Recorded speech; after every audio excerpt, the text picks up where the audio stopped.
कि राजद के दौर में हमसे इंसाफ नहीं हुआ, तुमने सत्ता में रहते हुए हमारे कातिलों का साथ दिया, तुमने हमारे जिस्मों को काटने वालों का साथ दिया, तुमने हमसे इंसाफ नहीं किया।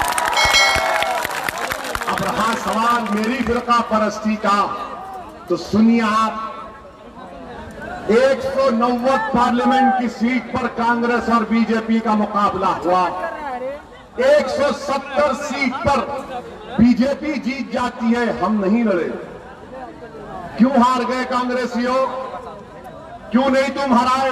तो मालूम हुआ कि कांग्रेस का वोटर नरेंद्र मोदी का दीवाना होकर उसको वोट दिया। अब कांग्रेसी आकर हमसे पूछते हैं, तुम हार गए, तुम हार गए तो मुल्ला जी पर इल्जाम, तुम जीत गए तो परिवार पे कामयाबी। ये कब तक चलेगी तुम्हारी मुनाफिकात? अब तो होश की नाखुन लो और जान लो कि जब तक ये कांग्रेस रहेगी, इनकी क़यादत रहेगी, ये लोग बीजेपी को जिताते रहेंगे। क्या ये बात सच नहीं है कि अमेठी में राहुल गांधी हार गए और केरला में जाकर जीतते, इसलिए जीतते हैं कि वहां पर 35% अक़लियतों का वोट था? बताओ, अमेठी मैं रहा था, मैं रहा था अमेठी। और फिर मुझ पर इल्जाम कि मैं फिरका परस्त हूं, मैं वोट काटता हूं। अरे कांग्रेसियों, महाराष्ट्र में सुनो, आरजेडी वालों, तुम जिसके साथ बैठकर राम और श्याम की जोड़ी दोनों बने हुए हैं, सुनो हमारी बात को। महाराष्ट्र में इम्तियाज जलील हमारे पार्टी के एमपी, औरंगाबाद से 23 साल के शिवसेना के एमपी को इम्तियाज जलील ने हराया और वहां पर मजलिस का एमपी बनता है औरंगाबाद में। महाराष्ट्र में असेंबली इलेक्शन हुए, आज कांग्रेस शिवसेना बैठकर निकाह कर लिए। शिवसेना और कांग्रेस का निकाह हो गया और वलीमे की दावत में हमको नहीं बुलाया। ये कौन सा निकाह आपने किया भाई? कौन सा निकाह किया आपने? आप शादी कर लिए। शिवसेना वो शिवसेना जिसका रोल श्री कृष्णा कमीशन की रिपोर्ट में लिखा गया कि मुंबई के फसादात में बाल ठाकरे जनरल का रोल अदा कर रहा था। बताओ, आज कांग्रेस शिवसेना के साथ है और तुम्हारी इतनी हिम्मत कि हमसे सवाल करेंगे? आप बताइए, इनका फिरका परस्ती ये है। तो कांग्रेस अब नहीं उठने वाली है इंशाअल्लाह ताला।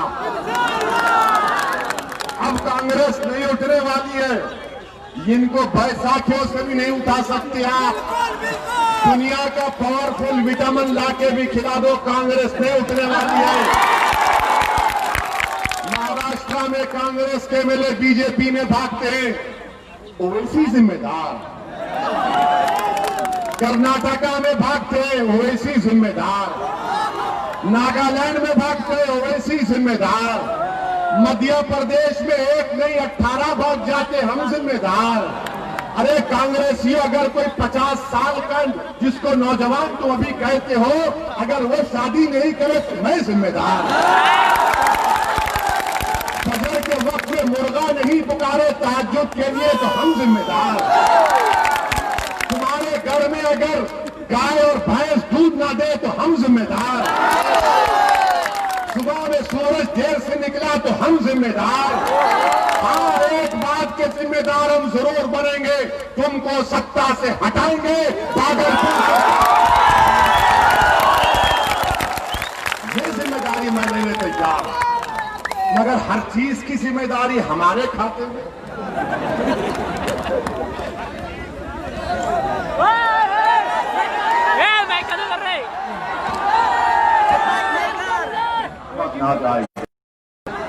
होता है, वोट चोरों की बात करते ही जरा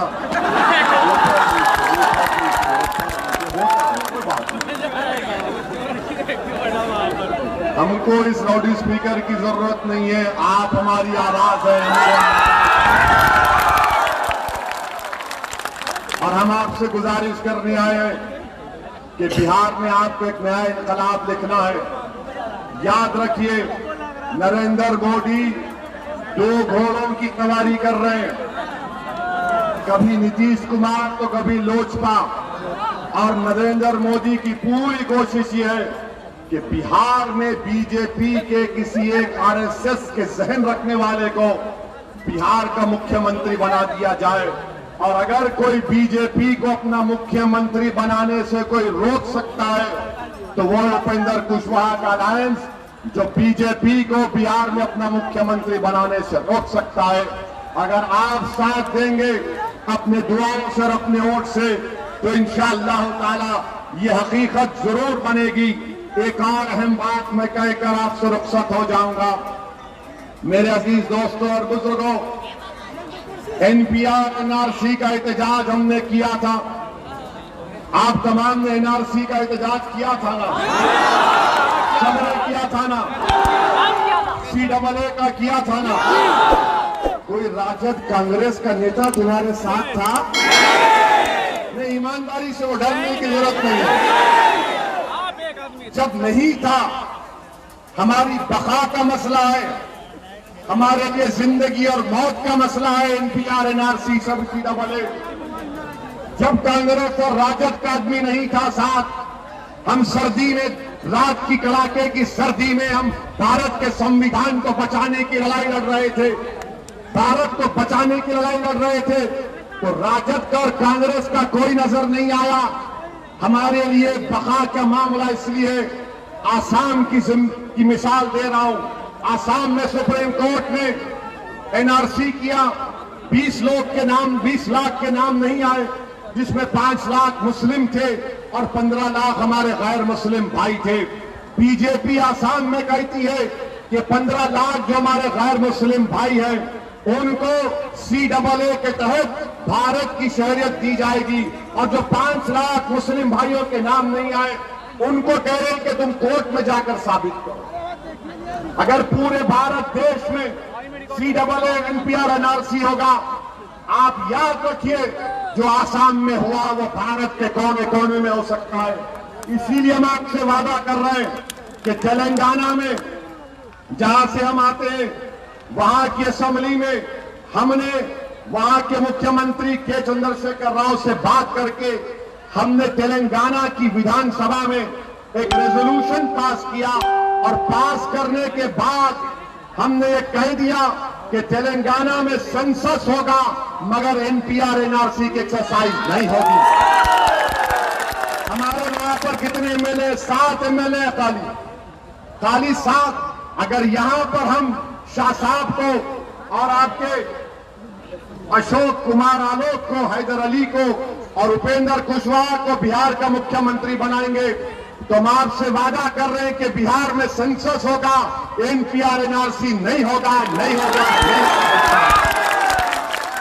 अब आप ये बात कांग्रेस के उम्मीदवार से पूछ लीजिए, राजद के लोगों से पूछ लीजिए कि बताइए, ओवैसी ने तो कह दिया कि उपेंद्र कुशवाहा बिहार का मुख्यमंत्री बनेगा तो बिहार में सेंसस होगा, एनपीआर एनआरसी नहीं होगा।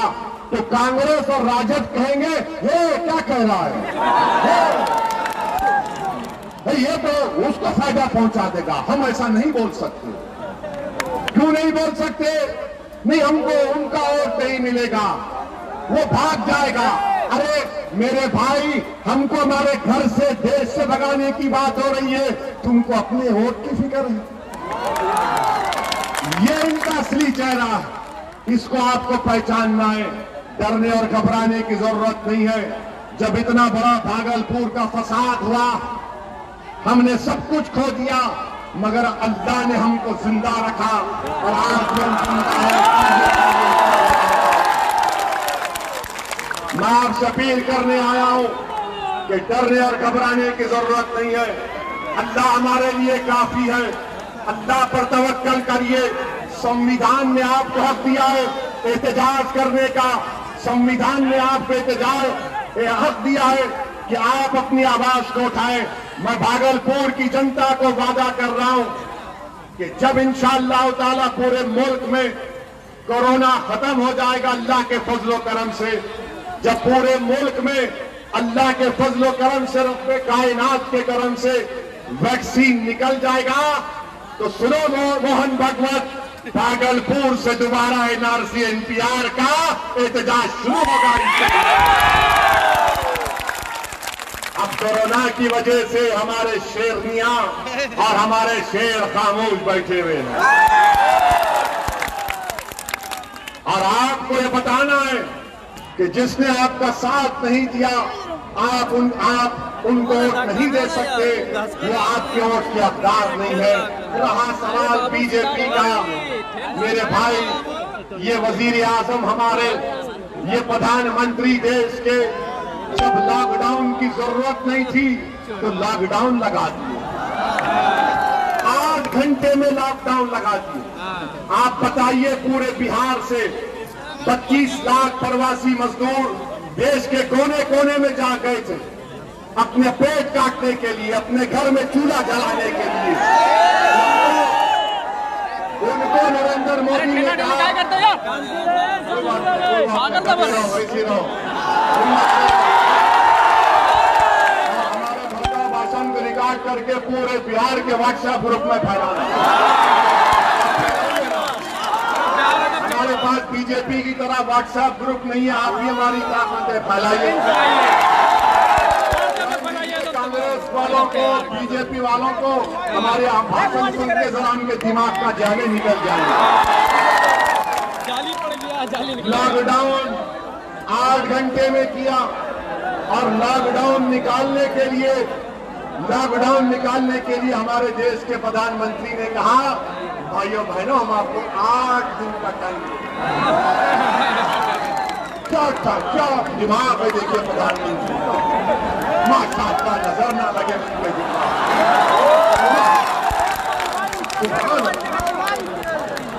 माने लॉकडाउन के लिए 4 घंटे और लॉकडाउन खोलने के लिए 8 दिन का टाइम दिया। वाह, हमारे दिल्ली के बादशाह, तुमको सलाम। वाह, क्या दिमाग आपका, क्या ज्ञान आपने देश को दिया कि 32 लाख बिहार के गरीब बच्चे जब लॉकडाउन में आ रहे थे तो देश के प्रधानमंत्री और यहाँ के मुख्यमंत्री, जिसमें बीजेपी भी शामिल है, उन 32 लाख मजदूरों को लेने के लिए तैयार नहीं थी।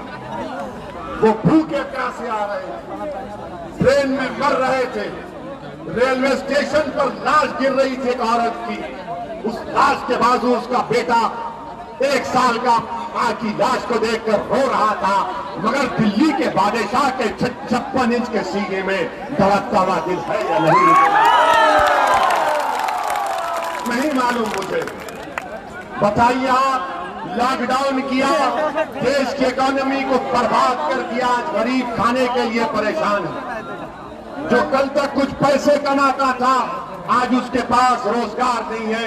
क्यों? दिल्ली के बादशाह ने कह दिया लॉकडाउन, लॉकडाउन, लॉकडाउन, लॉकडाउन। मेरे भाई, आज हमारे देश के प्रधानमंत्री यहाँ भागलपुर और मुख्तलिफ मुकामात पर जाएंगे और बीजेपी के लोग प्रचार करेंगे। हम उनसे इतना पूछेंगे, बताओ लॉकडाउन तुम्हारी गलती थी या नहीं थी? लॉकडाउन नरेंद्र मोदी की सियासी कैरियर की बहुत बड़ी गलती थी। अगर 8 दिन का टाइम देते तो ना भारत में कोरोना फैलता और हमारे प्रवासी मजदूर आराम से वापस आ जाते। अब दूसरी बात, भारत के प्रधानमंत्री बिहार के दूसरे मरहले के चुनाव के लिए आए थे और आकर भारत के प्रधानमंत्री ने बिहार के इलेक्शन में ये कह दिया कि हमने राम मंदिर को बनाना शुरू कर दिया। प्रधानमंत्री जी कभी तो बोल देते कि मैं और नीतीश कुमार ने बिहार में गरीबों के लिए शौचालय बनाने के लिए हमने 2000 की रिश्वत आम कर दी। प्रधानमंत्री कह देते कि गरीबों को प्रधानमंत्री आवास के लिए, घर के लिए मैं और मेरे नीतीश ने 20,000 की रिश्वत को आम कर दी। शौचालय नहीं बनता बगैर 2000 के रिश्वत के। घर नहीं मिलता 20,000 की रिश्वत के बगैर। और फिर सोने पे सुहागा ये है कि राजद जिसको 15 साल मिले कांग्रेस के साथ, वो कह रहे हैं कि हम 10 लाख नौकरियां देंगे। तो नरेंद्र मोदी दिल्ली के बादशाह बिहार को आकर कहते तू 10 लाख तो मैं 19 लाख। हमारे वोटों का हर्राज हो रहा है। क्या कोई बिहारी की कीमत 29 लाख नौकरियां है? क्या ये एक बिहारी की अहमियत है? जो 15 साल में भागलपुर में इंसाफ नहीं किए, कातिलों को छूट दिए, रेशम के कारोबार को बर्बाद कर दिए, वो नौकरी की बात करेंगे, वो नौकरी की बात करेंगे। हमने एक लतीफा सुना था, आपको भी सुनाते कि 2 बड़े बड़े लोग थे, ये राजद और बीजेपी की तरह लंबी लंबी फेंकते थे।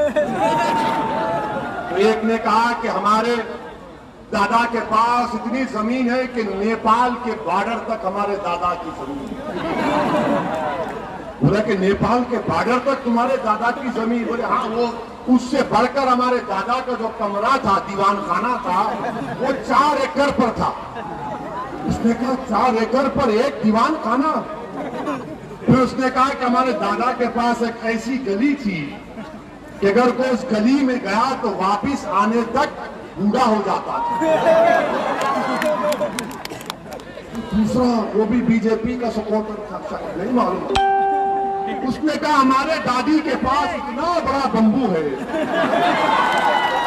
कि हमारी दादी नेपाल के पास चांद को खींचकर अपने घर के सामने, और तो हमारी दादी का दिल नहीं लगता तो तारों से खेलती। तो जो राजद का चाहने वाला था वो बोला कि वो बंबू कहाँ रखती तेरी दादी? उसने कहा तेरे दादा के गली में। बताइए, स्कूल में टीचर नहीं है, बच्चों को पढ़ाने का इंतजाम नहीं है, किसी जमाने में